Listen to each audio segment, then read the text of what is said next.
Inilahad ko ang kawawang kalagayan ng aking bayan. Ang aming mga karaingan at kalungkutan. Consumatum est! Ang ating patutunguhay ng isang lugar na kung saan hindi kikilos ang mga dahon nang walang kumpas ang mahal na Panginoon Diyos.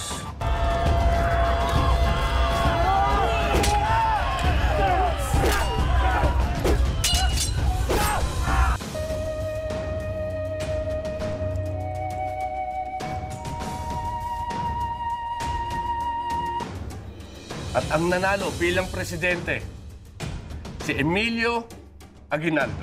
Si Bonifacio ay baka maging simula ito ng paghiwalay sa ating hanay. Maraming papanig kay Bonifacio.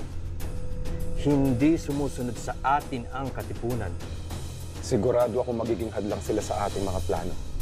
Hindi natin magagawa ang gusto natin sa bayan.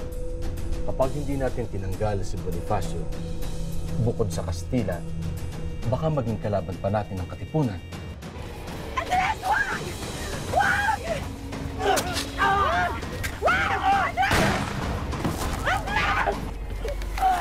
Kung ang buhay mo sa patalim! Huwag niyo akong patayin na nakataliko!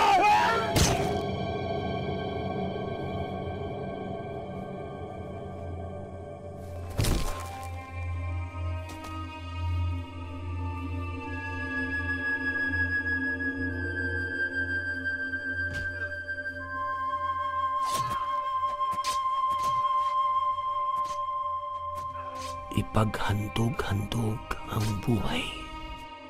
Ipaghandog-handog ang buong pag-ibig hanggang sa mga dugoy ubusang itigis.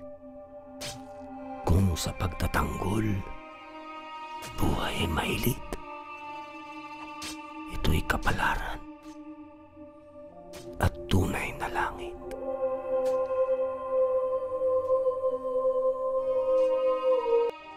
Di ba pinakulong na kita?